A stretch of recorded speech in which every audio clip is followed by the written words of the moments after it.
ನಾನು ಚಲಪತಿ ಸರ್ ಶ್ರೀನಿವಾಸ್ ಅವ್ರನ್ನ ಮಾತಾಡಿಸ್ತೀನಿ.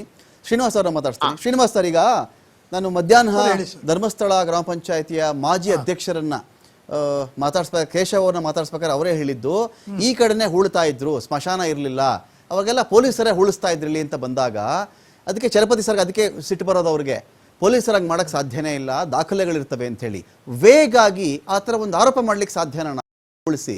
ಈಗ ಪೊಲೀಸರೇ ಒಬ್ಬ ದೂರದಾರನ ಕರ್ಕೊಂಡು ಬಂದು ಪೊಲೀಸರೇ ಈಗ ಅವನ ಹತ್ರ ಮಾರ್ಕ್ ಮಾಡಿಸ್ಕೊಂಡು ಪೊಲೀಸರೇ ಇಟಾಚಿ ತರಿಸಿ ಈ ಮಳೆ ಚಳಿ ಈ ಒಂದು ಗಾಳಿ ಮಧ್ಯದಲ್ಲಿ ಅವರ ಈ ಥರ ಅಗ್ಸಕ್ಕೆ ಸಾಧ್ಯನಾ ಅಂತ, ಎಲ್ಲವೂ ಏಕಕಾಲದಲ್ಲಿ ಸಾಧ್ಯನಾ ಇದು? ಸರ್, ಚಲಪತಿ ಸರ್ ಒಂದು ಪಾಯಿಂಟ್ ಹೇಳಿದ್ರು.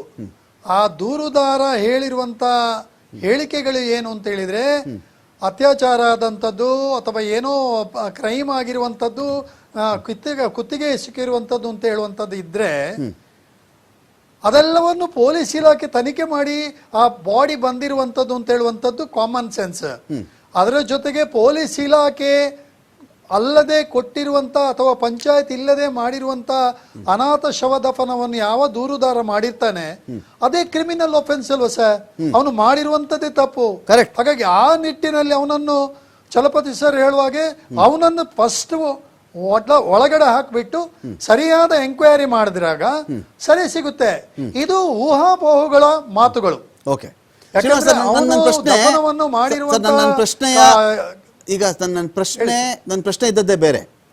ಧರ್ಮಸ್ಥಳ ಗ್ರಾಮ ಪಂಚಾಯಿತಿಯ ಪ್ರಕಾರ ನೇತ್ರಾವತಿ ನದಿ ಪಕ್ಕದಲ್ಲಿ ಪೊಲೀಸರು ಅಧಿಕೃತವಾಗಿ ಅನಾಥ ಶವಗಳನ್ನ ಹೂತಿದ್ದಾರಾ ಇಲ್ವಾ? ಅಫಿಷಿಯಲಿ ಕೇಳ್ತಾ ಇದ್ದೀನಿ ಇದನ್ನ.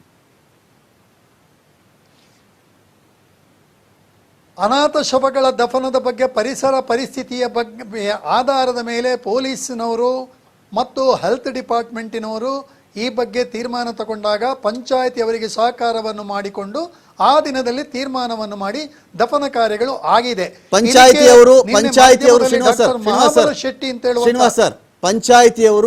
ಪಂಚಾಯತಿ ಆಫೀಸಿಂದ ಆಚೆಗೆ ಒಂದು ಹೆಜ್ಜೆಯನ್ನು ಇಡದೆ ಬರೀ ಪತ್ರಗಳಲ್ಲಿ ಸೈನ್ ಹಾಕ್ಬಿಟ್ಟು ಹೊರಟೋದ್ರ? ದಫನ ಮಾಡತಕ್ಕಂಥ ಸ್ಥಳಕ್ಕೆ ಅವರು ಬಂದಿದ್ರಾ?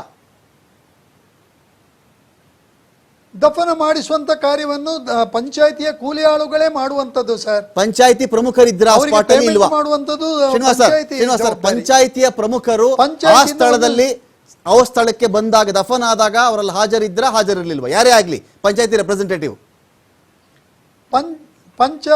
ಪಂಚಾಯತಿಯ ಒಬ್ಬ ಸಿಬ್ಬಂದಿಯನ್ನು ಆ ಕಾರ್ಯಕ್ಕೆ ನಾವು ನಿಯೋಜಿಸುತ್ತೇವೆ. ಇದು ಈಗಿನ ಪದ್ಧತಿ. ಆ ದಿನಗಳಲ್ಲಿಯೂ ಕೂಡ ಹಾಗೆ ಇದ್ದಿರಬಹುದು. Fine sir. ಈಗ ಹಾಗಾದ್ರೆ ಈ ಸ್ಥಳಗಳಲ್ಲಿ ಪಂಚಾಯಿತಿಯವರ ಸಮಕ್ಷಮದಲ್ಲಿಯೇ ಪೊಲೀಸರು ಬಂದು ಅನಾಥ ಶವ, ಗುರುತು ಹಿಡಿಯಲಾಗದ ಶವಗಳನ್ನ ಸಂಸ್ಕಾರ ಮಾಡಿಸಿದ್ದಾರೆ ಅಂತ ನಿಮ್ಮ ಮಾಹಿತಿ ನಾನು ಒಪ್ಪಲಾ? ಸರ್ ಮತ್ತೊಮ್ಮೆ ಹೇಳಿ ಸರ್. ಈಗ ಪಂಚಾಯಿತಿಯವರ ಸಮಕ್ಷಮದಲ್ಲೇ ಅನಾಥ ಶವಗಳ ದಫನ್ ಕ್ರಿಯೆ ಇಲ್ಲಾಗಿದೆ ಅಂತ ನಾನು ಒಪ್ಕೊಳ್ಳ ಇವಾಗ ಅದನ್ನ? ಖಂಡಿತ ಖಂಡಿತ. 2006 ಆದ್ಮೇಲೂ ಇದೇ ಕೆಲಸ ಆಗಿದೆಯಾ ಆ ಭಾಗದಲ್ಲಿ ಪಂಚಾಯತಿ ರೆಕಾರ್ಡ್ಸ್ ಪ್ರಕಾರ? ಒಂದು ಭೌಗೋಳಿಕವಾಗಿ ಇರುವಂತಹ 2006ಕ್ಕೆ ನಮಗೆ ಸ್ಮಶಾನದ ಇದಾದ್ರೂ ಕೂಡ ಅದು ದಹನವನ್ನು ಮಾಡ್ತಾ ಇದ್ದದಂತ ಹೇಳಿದ್ರೆ ಸಾರ್ವಜನಿಕ ಅಂತ ಹೇಳಿದ್ರೆ ಧರ್ಮಸ್ಥಳ ಗ್ರಾಮಸ್ಥರ ಹೆಣವನ್ನು ಸುಡುವಂತ ಅಥವಾ ದಹನ ಪ್ರಕ್ರಿಯೆಗಳು ಆಗ್ತಾ ಇತ್ತು.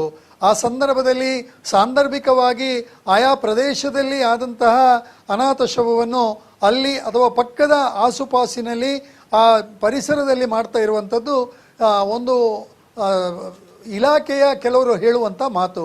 ಇದಾದ ಮೇಲೆ ಪ್ರಸ್ತುತ ದಿನಗಳಲ್ಲಿ ಅದಕ್ಕೆ ನಿಗದಿಯಂತಹ ಬರೀ ಲ್ಯಾಂಡಲ್ಲಿ ಆಗ್ತಾ ಇದೆ. ಇದಕ್ಕೆ ಚಲಪತಿ ಸರ್ ಹೇಳಿದಾಗೆ ಅದು ಬರೀ ಆದ ಮೇಲೆ ಅದಕ್ಕೊಂದು ನೇಮ್ ಬೋರ್ಡ್ ಅನ್ನು ಕೂಡ ತಾತ್ಕಾಲಿಕವಾಗಿ ಇರುವಂತಹ ದಿನಗಳವರೆಗೆ ಈಗಲೂ ಕೂಡ ಹಾಕುವಂತ ಪದ್ಧತಿ ಇದೆ. ನಾನು ಸರಳವಾದ ಪ್ರಶ್ನೆ ಕೇಳಿದೆ ಶ್ರೀನಿವಾಸ್ ಸರ್, ಸರಳವಾದ ಪ್ರಶ್ನೆ ಕೇಳಿದ್ದೀನಿ ನಾನು. 2006ನೇ ಇಸವಿ ಆದ ಮೇಲೂ ಕೂಡ ನೇತ್ರಾವತಿಯ ನದಿ ಪಕ್ಕದಲ್ಲಿ ಅನಾಥ ಶವಗಳನ್ನ ಒಂದೊಂದು ಅಫಿಷಿಯಲ್ ಆಗಿ ಒಂದು ಸ್ಮಶಾನ ಇದ್ದ ಹೊರತಾಗಿಯೂ ಅಲ್ಲಿ ಯಾವುದನ್ನಾದ್ರೂ ಹೂತಿರಬಹುದಾ ಪೊಲೀಸರು ಅಂತ ಅಷ್ಟೇ ಪ್ರಶ್ನೆ. ಎಸ್ ಆರ್ ನೋ ಅದರಲ್ಲಿ? ಸರ್ ಅಲ್ಲಿ ಹೂತಿರಬಹುದು ಸರ್, ಹೂತಿರಬಹುದು. ನಾನು ಚಲಪತಿ ಸರ್ ಕಂಟಿನ್ಯೂ ಮಾಡ್ತೀನಿ.